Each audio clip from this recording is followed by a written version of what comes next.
నమస్కారం. మార్పు అంటే అదొక ప్రయాణం లాంటిది కదా. ఈరోజు మనం అలాంటి ఒక అద్భుతమైన ప్రయాణం గురించి తెలుసుకోబోతున్నాం. ఎఫ్ఎస్సీయుల లేఖ స్ఫూర్తితో. ఆనందనగర్ అనే ఒక చిన్న ఊరి కథ ఇది. అక్కడ వాళ్ల పాత అలవాట్లను వదిలేసి ఒక కొత్త జీవితాన్ని ఎలా మొదలుపెట్టారో చూద్దాం రండి.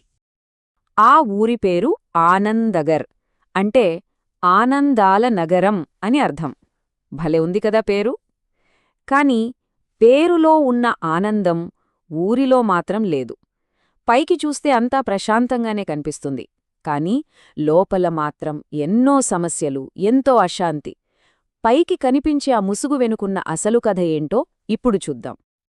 ఈ ఊరి కథ మొత్తం ముగ్గురి జీవితాల చుట్టూ తిరుగుతుంది.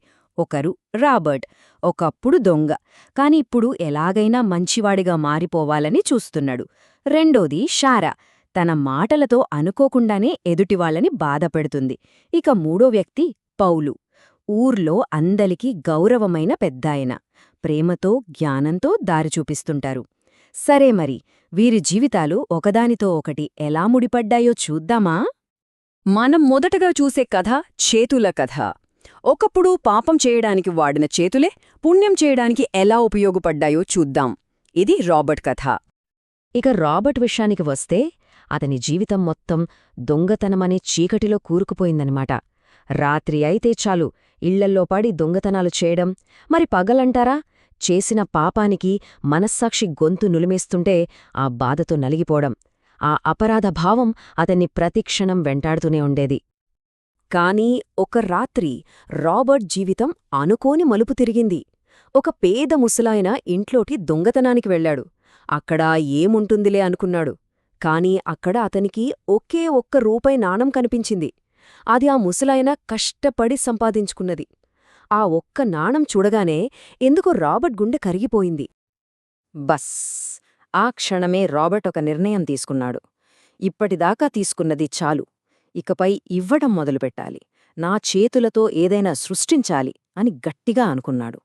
అలా దొంగతనమనే చీకటి నుండి బయటపడి నిజాయితీ అనే వెలుగులోకి తన ప్రయాణాన్ని మొదలుపెట్టాడు. వెంటనే పౌలు దగ్గరికి వెళ్లి వడ్రంగి పని నేర్చుకోవడం మొదలుపెట్టాడు రాబర్ట్. కష్టపడి పనిచేయటం, వచ్చిన దాంట్లో అవసరంలో ఉన్నవాళ్లకు సాయం చేయటం, ఇదే తన జీవిత సూత్రంగా మార్చుకున్నాడు. చూడండి, ఒకప్పుడు దోచుకోవడానికి అలవాటుపడ్డ చేతులు ఇప్పుడు దానం చేస్తున్నాయి. చేతుల కథ చూశాం కదా, ఇప్పుడు మాటల కథ చూద్దాం. మాటలు ఎంత శక్తివంతమైనవో, అవి ఎలా గాయపరచగలవో, అలానే ఎలా బాగు చెయ్యగలవో షారా అనుభవం ద్వారా తెలుసుకుందాం. దుర్భాష అంటే కఠినమైన మాటలు. ఇవి పదునైన కత్తిలాంటివి. షారం మంచిదే, ఆమె మనసు మంచిదే, కాని ఆమె నోటినుంచే వచ్చే మాటలు మాత్రం ఇతరుల గుండెల్ని కోసేవి. ఆమె ఉద్దేశ్యం మంచిదైనా ఆమె మాటల ప్రభావం మాత్రం చాలా బాధపెట్టేది. ఒకరోజు ఏమైందంటే, పక్కింటి అమ్మాయి పరీక్షలో ఫెయిలయింది. అంతే, షారా ఆ అమ్మాయిని నలుగురిలో అవమానించేలా మాట్లాడింది. ఇది చూసిన పౌలు షారా దగ్గరికి వెళ్ళి చాలా నెమ్మదిగా, అమ్మా, నువ్వు మాట్లాడే కఠినమైన మాటలు దేవుని ఆత్మను ఎంతో బాధపడతాయి అని చెప్పారు. ఆ ఒక్క మాట చాలు షారాలో ఆలోచన మొదలైంది. పౌలు చెప్పిన మాట షారాకు దారి చూపిన దీపంలా పనిచేసింది. తన తప్పు తెలుసుకుంది. అప్పటినుండి తన నాలుకను అదుపులో పెట్టుకోవడం మొదలుపెట్టింది. ఇకపై ఎవ్వర్నీ బాధపెట్టకూడదు, ప్రోత్సహించే, మంచి చేసే మాటలే మాట్లాడాలి అని గట్టిగా నిర్ణయించుకుంది. సరే, ఇప్పటిదాకా మనం వ్యక్తిగతంగా వచ్చిన మార్పుల గురించి చూసాం.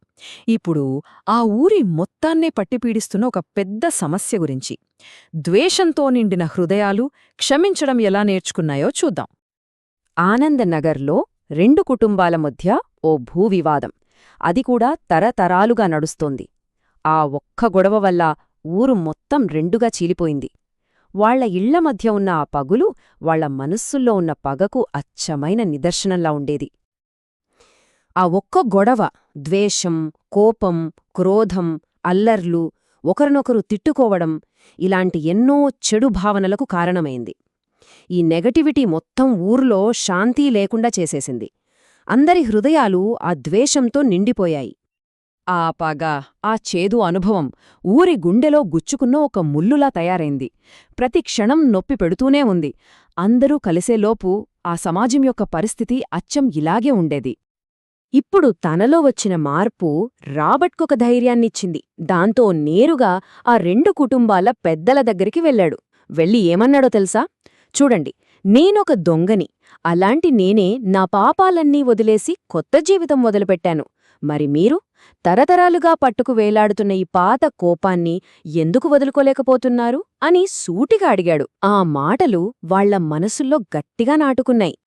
చివరికి అటు పౌలు చెప్పిన మాటలు, ఇటు రాబర్ట్ జీవితంలో వచ్చిన మార్పు ఆ రెండూ కలిసి వాళ్ల కఠినమైన హృదయాలను కరిగించాయి.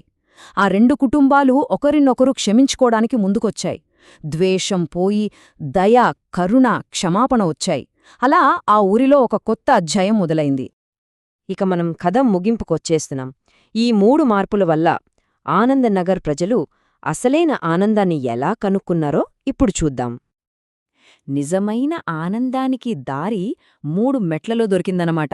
మొదటిది చేతులు. తీసుకోవడం మానేసి ఇవ్వడం నేర్చుకున్నాయి. రెండోది మాటలు. గాయపరచడం ఆపేసి బాగుచేయడం నేర్చుకున్నాయి. ఇక మూడోది హృదయాలు. ద్వేషాన్ని వదిలేసి క్షమించడం నేర్చుకున్నాయి. వాళ్ల పాత అలవాట్లను, కఠినమైన మాటల్ని, ఒకరిపై ఒకరికి ఉన్న ద్వేషాన్ని వదిలేయగానే ఆనందనగర్ ప్రజల జీవితాల్లోకి ఒక కొత్త వెలుగు వచ్చింది. గతాన్ని వదిలేస్తేనే కదా మంచి భవిష్యత్తుకు దారులు తెరుచుకునేది. చివరికి ఆనందనగర్ తన పేరుకు నిజమైన అర్థాన్నిచ్చింది. అది అక్షరాల ఆనందాల నగరంగా మారిపోయింది.